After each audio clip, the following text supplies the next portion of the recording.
नमस्कार, स्वागत है आप सभी का। देवभूमि देख रहे हैं आप और मैं हूं आपके साथ कृतिका। बुलेटिन की शुरुआत करते हैं। ओली मैराथन 2023 का सीएम धामी ने आज शुभारंभ किया है। आपको बता दें कि प्रतियोगिता में नेपाल सहित देश भर के अलग अलग प्रदेशों से करीब 250 से ज्यादा प्रतिभागियों ने हिस्सा लिया। इस दौरान सीएम धामी ने संबोधित करते हुए कहा कि ओली में रोमांच सफर की शुरुआत हो गई है। वहीं उन्होंने कहा कि जोशीमठ से ओली तक स्काई रनिंग की जाएगी।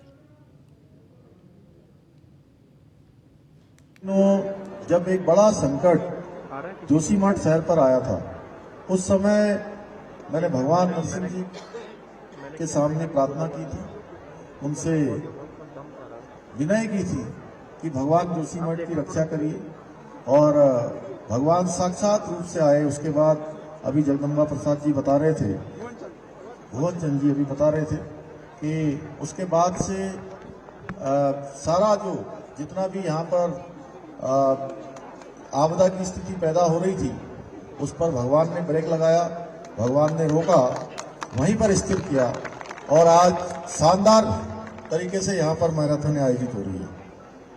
उपस्थित में सभी पत्रकार मित्रों का भी सबका आज के इस अवसर पर आप सबका भी धन्यवाद करता हूँ। आप सबको भी अभिनंदन करता हूँ कि एक दौर वो था जिस समय हम लोग भगवान नरसिंह जी से प्रार्थना कर रहे थे, सारे जोशीमठ के लोग कर रहे थे, और भारतवर्ष के लोग चिंतित हो रहे थे जोशीमठ को लेकर।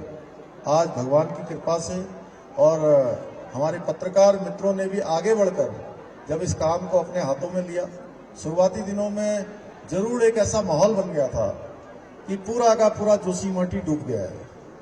पूरे देश भर के लोग पूछते थे, मैं जहां भी जाता था वहां यही प्रश्न होता था कि जोशीमठ का क्या हो रहा है, जोशीमठ का क्या हो रहा है। भाइयों बहनों, किसी तरीके से हमने सबके सामने वस्तु स्थिति को रखा। उत्तराखंड राज्य के अंदर आपदाएं प्रत्येक वर्ष आती हैं, प्रत्येक वर्ष आप देखिए, कभी केदारनाथ की आपदा है, कभी रैणी की आपदा है, कभी हमारे उत्तरकाशी के बरणावत की आपदा है, कभी हमारे अभी देहरादून और टिहरी के क्षेत्र की आपदा है, पिछले वर्ष नैनीताल और चंपावत अल्मोड़ा की आपदा है, इस वर्ष इससे पहले धारचूला में एलधारा और तमाम दारमा घाटी और ब्यास घाटी की आपदाएं। प्रत्येक वर्ष हमको आपदाओं का सामना करना पड़ता है, लेकिन इस वर्ष कुछ इस प्रकार का वातावरण तैयार हो गया जिससे कहीं न कहीं लोगों के मन में, देश भर में। वहीं उत्तराखंड में पेपर लीक प्रकरण में एसआईटी ने बड़ी कार्रवाई की है। पटवारी पेपर लीक मामले में एसआईटी अभी तक 20 आरोपियों को गिरफ्तार कर चुकी है। इसके अलावा 40 अभ्यर्थियों को कानूनी नोटिस थमाया गया है। अब एसआईटी ने सभी 60 आरोपियों के खिलाफ आरोप पत्र कोर्ट में दाखिल कर दिया है। वहीं एसएसपी अजय सिंह ने बताया कि पूरे गिरोह पर नजर रखी जा रही है और अभी भी पटवारी पेपर लीक प्रकरण में कार्रवाई लगातार जारी है, जिसमें किसी को भी बख्शा नहीं जा रहा। पब्लिक सर्विस कमीशन में परीक्षा प्रश्न पत्र लीक के प्रकरण में एसआईटी हरिद्वार को माननीय मुख्यमंत्री जी के आदेश पर जांच सौंपी गई थी, जिसमें प्राथमिक रूप से जो है इसमें मुकदमा दर्ज करने के बाद इसमें 7 लोग की गिरफ्तारी हुई थी। साक्ष्यों को एकत्र करते हुए एसआईटी टीम ने करीब 20 ऐसे अभियुक्तों को इसमें गिरफ्तार किया था, जो विभिन्न तरीकों से छात्रों से अवैध रूप से धन लिया था और विभिन्न स्थानों पर परीक्षा प्रश्न पत्र को पढ़ाया था। उन 20 के साथ साथ ऐसे 40 परीक्षार्थी भी चिन्हित हुए जिनके द्वारा अनैतिक रूप से ऐसे प्रश्न पत्रों को पढ़ के परीक्षा को पास किया गया था या परीक्षा में सम्मिलित हुए थे।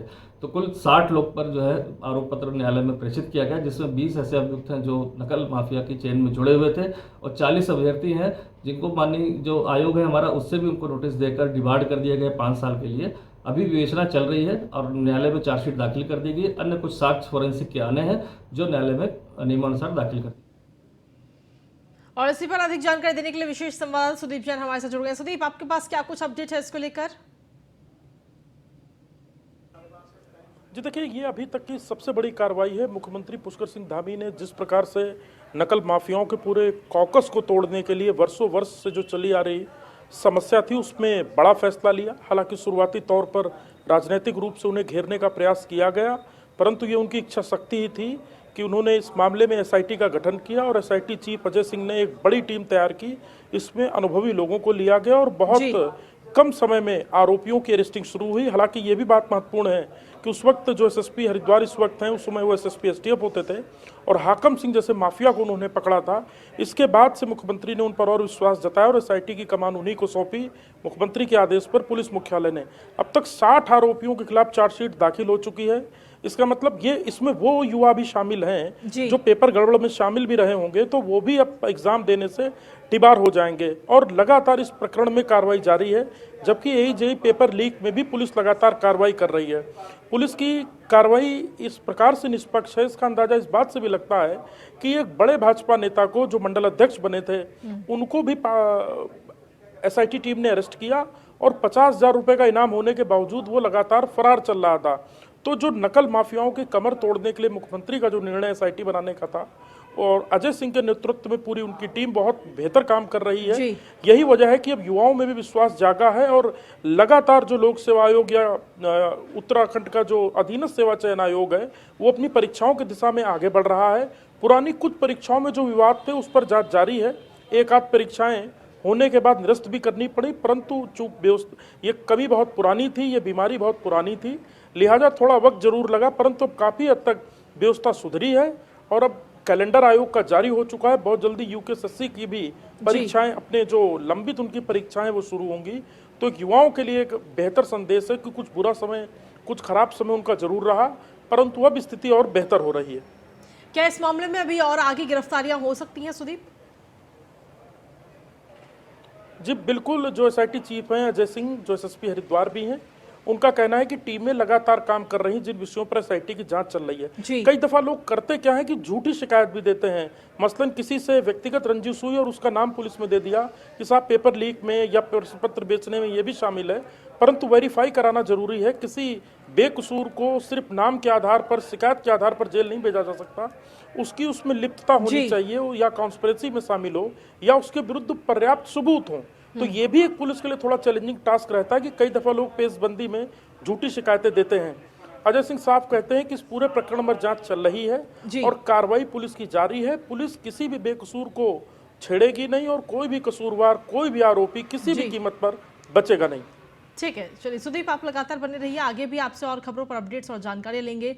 इसी के साथ खबरों में आगे बढ़ते हैं। उत्तर प्रदेश पीसीएस परीक्षा के कल जारी हुए परिणामों में देहरादून के मोहित नगर की रहने वाली आकांक्षा गुप्ता ने चौथा स्थान हासिल किया है। खास बात यह है कि आकांक्षा का ये 5वां प्रयास था और उन्होंने सीधे तौर पर किसी भी कोचिंग से कोई मदद नहीं ली। सोशल मीडिया को एक टूल के रूप में इस्तेमाल कर इसका फायदा उठाया।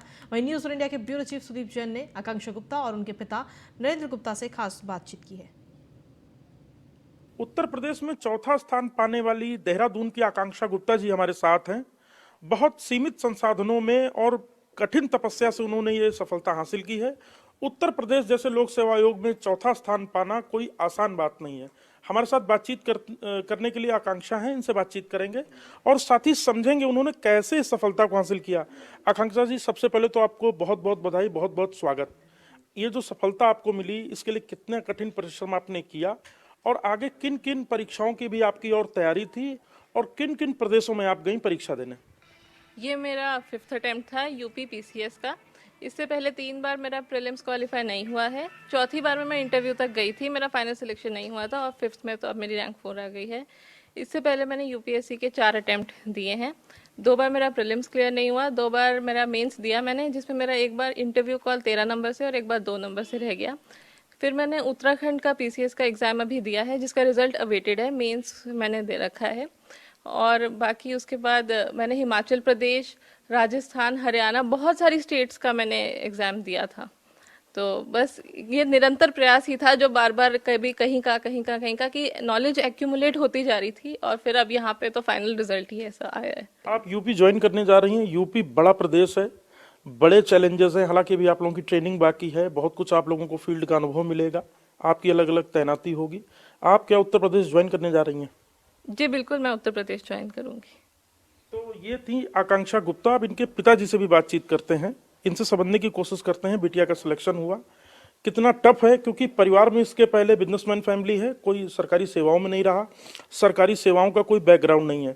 आप बताइएगा, कितना एक सुख का अनुभव तो है ही, परंतु परिवार में या यूं कहें पीछे जो 4 फादर्स थे उसमें कोई भी अफसर नहीं था, बिटिया अफसर हो गई, कैसा अनुभव है और क्या कहेंगे? सर, सबसे पहले तो मैं आपका धन्यवाद करता हूं, आप लोग आज हमारे यहाँ पधारे हैं। और इसके साथ साथ मैं सबसे ज़्यादा धन्यवाद ऊपर वाले का भी करता हूं, परमात्मा का, जिसने आज ये शुभ दिन हमारे लिए लाया और मेरी बेटिया की मेहनत को सफल करा। तो सबसे मेन तो यह है कि बेटिया ने बहुत मेहनत करी, दिन रात एक कर दिया। कोई त्यौहार, शादी, कोई भी किसी भी तरह के फंक्शन से दूर रह के उसने खूब मेहनत से पढ़ाई करी। और पढ़ाई के साथ साथ उसने अपनी सारी लाइफ मतलब इसी में लगा दी। और उसमें बाकी सहयोग जो हर माँ बाप करता है वो हमने भी कोशिश करी, मैंने और मेरी वाइफ ने सहयोग करने की, उतना ही कर पाए जितना हम कर सकते थे। हालांकि मेरी वाइफ ने मेरे से ज़्यादा सहयोग करा, क्योंकि वो रात को इसके साथ साथ जागती भी थी। जब ये पढ़ती थी तो वो जागती रहती थी। आकांक्षा, एक सवाल मेरा आपसे आखिरी ये है कि आपने कोई कोचिंग नहीं ली। सामान्य तौर पर लोग दिल्ली जाते हैं, बड़ी बड़ी नामी कोचिंग्स में जाते हैं, आखिर ऐसा क्यों? और दूसरा, आप इंजीनियरिंग की बैकग्राउंड से आई, आपने बीटेक किया, तो सिविल सर्विसेज क्यों? ये सवाल उल्टा कीजिए, क्योंकि मुझे सिविल सर्विसेज करना था इसलिए मैंने बीटेक किया। क्योंकि सिविल सर्विसेज में श्योरिटी नहीं होती कि सिलेक्शन हो जाएगा चाहे कुछ भी हो।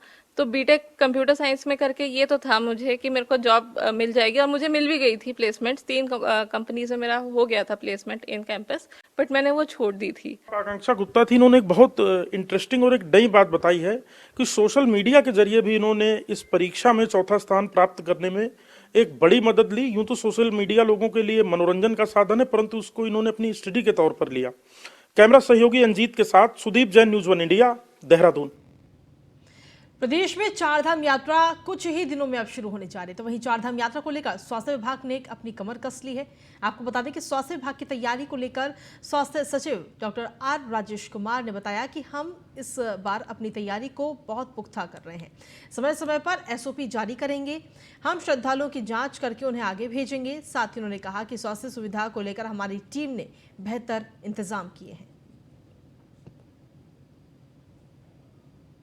सबसे पहली बात तो हम लोग समय समय पे चारधाम यात्रा के दौरान एसओपी जारी करेंगे। और एसओपी में सबसे इम्पोर्टेंट पॉइंट जो हम हाईलाइट करेंगे वो जो आपने कहा एक्लिमेटाइजेशन, कि पहाड़ चढ़ने से पहले अपने आप को प्रॉपरली एक्लिमेटाइज कर लें। इसके अलावा हेल्थ डिपार्टमेंट इस बार पूरे चारधाम रूट में हेल्थ एटीएम्स जो है लगा रहा है। और नीचे जहाँ पे यात्रा शुरू होगी, जो रजिस्ट्रेशन पॉइंट्स हैं, वहाँ पे हम लोग टूरिज्म विभाग के साथ मिलके हम लोग जो हेल्थ पैरामीटर्स हम लोग जो 55 इयर्स से ऊपर हैं उनसे हम लोग हेल्थ के बारे में जानकारी लेंगे, ताकि उनकी कांस्टेंट हम लोग मॉनिटरिंग कर सकें। सबसे पहली बात, उत्तरकाशी यमुनोत्री धाम की यात्रा और सुरक्षा व्यवस्था को लेकर डीएम और एसपी ने निरीक्षण किया, जहां डीएम अभिषेक रोहेला ने निर्माण कार्यों में तेजी लाने के निर्देश दिए। तो वहीं एसपी अर्पण यदुवंशी ने कहा कि यात्रा रूट पर संवेदनशील स्थानों को चिन्हित कर पुलिस बल की नियुक्ति की जाए। साथ ही यमुनोत्री राष्ट्रीय राजमार्ग पर डेंजर जोन डाबरकोट का स्थलीय निरीक्षण कर वहां पर अतिरिक्त पुलिस बल और एसडीआरएफ की नियुक्ति की जाए। इस दौरान डीएम और एसपी ने यात्रा मार्ग पर अवैध अतिक्रमण को हटाने की बात भी की। यात्रा रूट पर पड़ने वाले पर्यटन पुलिस चौकियों, ड्यूटी पॉइंट, यात्री पंजीकरण केंद्र, स्वास्थ्य केंद्रों आदि पर कर्मचारियों की रहने खाने की भी व्यवस्था की जाए। इसी पर अधिक जानकारी देने के लिए विशेष संवाददाता सुदीप जैन हमारे साथ लगातार बने हुए। सुदीप, आपके पास क्या कुछ अपडेट है? तैयारियां लगभग पूरी हो चुकी हैं चारधाम यात्रा को लेकर। जी बिल्कुल, देखिए चारधाम यात्रा को लेकर सभी तैयारियां अब अंतिम दौर में हैं। 22 तारीख से यात्रा की शुरुआत होने जा रही है और बीता ये जो भी लॉन्ग वीकेंड आया है शुक्र, शनि और इतवार का, इसी पर टूरिस्ट का फ्लो इतना ज़्यादा है कि हरिद्वार पूरा पैक है ऑलमोस्ट। और अनुमान यही है कि चारधाम यात्रा में भी बहुत बड़ी संख्या में श्रद्धालु आएंगे। लिहाजा जिला स्तर पर, मंडल स्तर पर और राज्य सरकार के स्तर पर लगातार तैयारियों की समीक्षा की जा रही है और व्यवस्थाएं दुरुस्त करने की कोशिश की जा रही है। चारधाम यात्रा में इस बार हेली सर्विसेज में जो सबसे ज़्यादा शिकायत टिकट को लेकर ब्लैक की और ओवर रेट की होती थी, उस पर भी एक नई व्यवस्था लागू की गई है। हेली टिकट अब IRCTC की साइट से आज विंडो खुली है केदारनाथ के लिए। ये 30 अप्रैल तक की प्रयोग के तौर पर विंडो खोली गई है। 10% टिकट रिजर्व रखे जाएंगे और इस बार डायनेमिक प्राइसिंग भी रखी गई है। दरअसल डायनेमिक प्राइसिंग उसे कहते हैं जब जिस सेक्टर पर हिट ज्यादा होता है। जी। जैसे हम रेलवे में देखते हैं कि यदि किसी सेक्टर पर टिकट की ज्यादा डिमांड आ रही है तो एआई आर्टिफिशियल इंटेलिजेंस सिस्टम के माध्यम से उस सेक्टर का रेट बढ़ जाता है। जी। तो इसी प्रकार से केदारनाथ जी जाने वाले जो श्रद्धालु हैं या तीर्थयात्री हैं, जिस डेट में ज्यादा डिमांड आती है उस डेट में उन्हें ज्यादा पैसे भी देने पड़ सकते हैं, क्योंकि डायनेमिक प्राइसिंग की व्यवस्था की गई है। साथ ही व्यवस्था ये भी की गई है कि हेलीपैड के आसपास कोई प्रवेश न करने पाए। क्यूआर कोड मिलेगा, टिकट पर होगा, जिसका क्यूआर कोड स्कैन होगा वही हेलीपैड पे जाएगा। क्योंकि अभी तक लोग थोड़ा इस प्रकार से कोशिश करते थे कि तुरंत जाएं, तुरंत हेली मिल जाए और दर्शन कर लें। इसमें बहुत ज़्यादा क्योस की स्थिति होती थी, भीड़ होती थी। इन सब को रोकने के लिए कोशिश की गई। अब देखना होगा ये कितना ये असल रूप में मौके पर नजर आती। ठीक है, शुक्रिया सुदीप तमाम जानकारी और अपडेट्स देने के लिए। वहीं अल्मोड़ा विधायक मनोज तिवारी की चेतावनी के बाद नगर की बदहाल सड़कों में पैचिंग का काम शुरू हुआ है। इस दौरान विधायक मनोज तिवारी ने राज्य सरकार पर जमकर निशाना साधते हुए कहा कि बीजेपी सरकार विकास कार्यों के लिए उदासीन है। सरकार के पास सड़कों के गड्ढों को भरने के लिए भी पैसा नहीं है, जबकि सरकार गड्ढा मुक्त सड़कों का दावा कर रही है। साथ ही उन्होंने कहा कि जनता और उनके दबाव के कारण अल्मोड़ा की आंतरिक सड़कों का पैच वर्क हो पाया है। दरअसल विधायक तिवारी ने सड़कों के गड्ढे नहीं भरने पर प्रदर्शन की भी चेतावनी दी है। दुर्भाग्य का विषय है कि जिले का मुख्यालय है और यहाँ की पूरी आंतरिक जितनी मोटर मार्ग क्षतिग्रस्त हैं और विगत कई समय से क्षतिग्रस्त थी, जिस वजह से हमारे यहाँ के चाहे वो चालक हैं, चाहे उनकी गाड़ी है, चाहे हमारे यहाँ के व्यापारी हैं, आम जन को यहाँ बहुत परेशानी का सामना उठाना। विभाग को दूरभाष में कहने के बावजूद भी, लिखित देने के बावजूद भी इसमें न डामरीकरण किया गया, न हॉटमिक्स किया गया, न पैचिंग वर्क किया गया। और उसके बाद मुझे आज अल्टीमेट देना पड़ा कि अगर गड्ढे नहीं भरे जाएंगे, पैचिंग वर्क नहीं होगा तो मैं यहाँ पर धरने में बैठूंगा। और आज ये कार्य प्रारंभ हुआ है। लेकिन बड़े दुर्भाग्य का विषय है कि प्रदेश की जो भारतीय जनता पार्टी की सरकार उदासीन सरकार है, उन्होंने कहीं भी आंतरिक मार्गों के लिए कोई हॉटमिक्स का पैसा नहीं रखा गया, जबकि इस गड्ढे का भी पैसा नहीं दिया जाएगा। जहाँ एक और प्रदेश के माननीय मुख्यमंत्री जी कह रहे हैं कि हम जो गड्ढा है उसको गड्ढा मुक्त यहाँ पर कर देंगे, पूरी रोडों को गड्ढा मुक्त कर देंगे, और उनकी कथनी और करनी में अंतर है। वहीं लक्सर पुलिस ने गौमांस बिक्री की सूचना पर एक गौवंश की तस्करी महिला अभियुक्ता को गिरफ्तार किया है। इस दौरान कोतवाल अमरजीत सिंह ने बताया कि सूचना के आधार पर तत्काल कार्रवाई करते हुए गौकशी और गौमांस बिक्री करती हुई एक महिला रंगे हाथों पकड़ी गई, जिसके पास से उपकरण भी बरामद हुए। वहीं मौके से महिला का पति और बेटा फरार है। अमरजीत सिंह ने कहा कि पुलिस के हत्थे चढ़े महिला अभियुक्ता को अब न्यायालय में पेश करने की तैयारी है। तो वहीं दूसरी ओर फरार अभियुक्त की पुलिस लगातार तलाश कर रही है।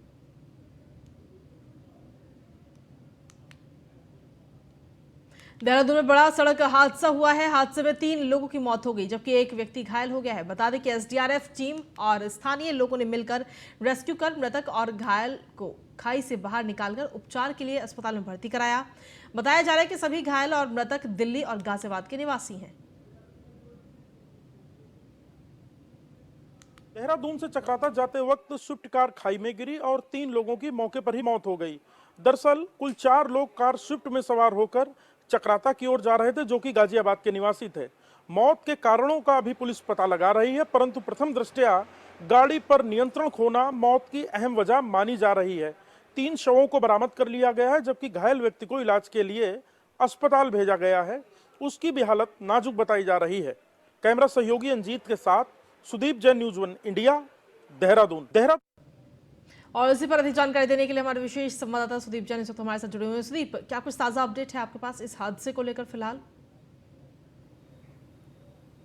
जी, सुबह 7 बजे के करीब पुलिस को सूचना आई थी कि देहरादून से चक्राता जाते वक्त एक वाहन खाई में गिरा है।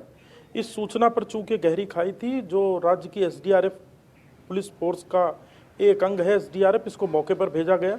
गहरी खाई से जब पुलिस मौके पर पहुंची तो देखा कि 3 जो गाड़ी में कुल 4 सवार थे, जिसमें चालक सीट पर बैठा व्यक्ति घायल है, जबकि पीछे बैठे 3 व्यक्तियों की मौके पर ही मौत हो चुकी है। इसमें एक महिला भी है।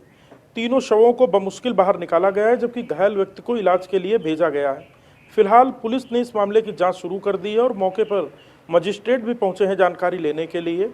अब इसके अंदर मजिस्ट्रेट स्थानीय लोगों से भी बातचीत करेंगे कि किस व्यक्ति ने मौके पर क्या देखा। यदि किसी के पास कोई जानकारी है तो वो भी नोट करा सकता है। हादसे के कारणों का स्पष्ट पता नहीं चल पाया है, पर वो स्पीड कारण माना जा रहा है। ठीक है, शुक्रिया तमाम जानकारी देने के लिए सुदीप। ऋषिकेश के मुनि कीर्ति थाना क्षेत्र के अंतर्गत तपोवन में नीम बीच नहाने के दौरान 2 पर्यटक गंगा में बह गए। एक पर्यटक को पुलिस ने रेस्क्यू कर बचा लिया है, वहीं एसडीआरएफ और जल पुलिस ने गंगा में बहे दूसरे पर्यटक की तलाश में सर्च ऑपरेशन चलाना शुरू कर दिया है। बताया जा रहा है कि दोनों पर्यटक अपने साथियों के साथ तपोवन में घूमने के लिए आए थे।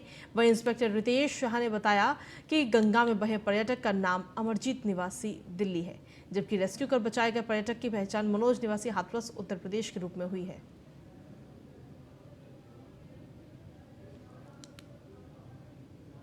और खबरों का सिलसिला न्यूज इंडिया पर यूं ही लगातार जारी है। फिलहाल देवभूमि में इतना ही। नमस्कार।